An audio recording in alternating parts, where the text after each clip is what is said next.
अंकों का जीवन में बड़ा महत्व है और कुंडली में भी अंकों का बहुत गहरा प्रभाव पड़ता है।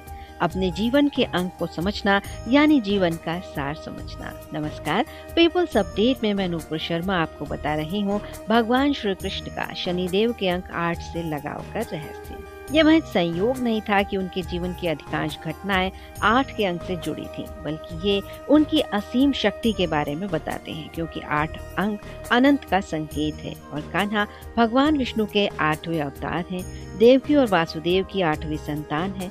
जिस दिन कान्हा का जन्म हुआ था उस दिन रात के 7 मुहूर्त निकल चुके थे और 8वें मुहूर्त में भगवान का जन्म हुआ। अष्टमी तिथि शक्ति का प्रतीक है और कृष्ण शक्ति संपन्न स्वयंभू और परब्रह्म है, इसीलिए वे अष्टमी को अवतरित हुए। वे 8वें मनु के काल में जन्मे। वे अष्टलक्ष्मियों के स्वामी हैं। लक्ष्मी के ये 8 रूप भगवान विष्णु की 8 शक्तियां हैं। श्री कृष्ण के अवतार में ये 8 रूप उनकी 8 पत्नियां बन गईं और उनके 80 पुत्र थे, जिनका योग भी 8 आता है। इसके अलावा भगवान की 16,100 रानियां थीं, जिनका कुल योग 8 होता है।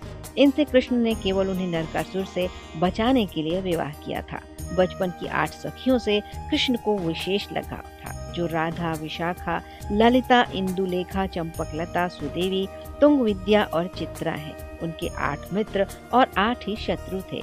उन्होंने पृथ्वी पर 125 साल का जीवन जिया, जिसको जोड़ने पर कुल योग 8 आता है। भगवत गीता के 8वें अध्याय के 8वें श्लोक को भी बहुत महत्वपूर्ण माना जाता है, जिसमें श्री कृष्ण कहते हैं, परित्राणाय साधूनां विनाशाय च दुष्कृतां धर्म संस्थापनार्थाय संभवामि युगे युगे। वे 8 रसों और अष्टांग योग में निपुण हैं। अंकशास्त्र के अनुसार 8 की संख्या अनंतता और ब्रह्मांड में मौजूद सभी सकारात्मक चीजों की प्रतिनिधि है। ये प्रतीक असीम ज्ञान, समृद्धि, प्रेम और अनंत खुशी का द्योतक है। 8 का अंक निरंतरता, प्रचुरता और पूर्णता का प्रतिनिधित्व करता है। 8 का अंक कभी न खत्म होने वाला चक्र कृष्ण की रहस्यमय मुस्कान की तरह है। जिस तरह अनंत की अवधारणा पूरी तरह समझ से परे है, उसी तरह कृष्ण भी मानवीय समझ से परे हैं। 8 का अंक उनकी अनंतता और पूर्णता के साथ साथ उनके व्यक्तित्व के सार को पूरी तरह से दर्शाता है।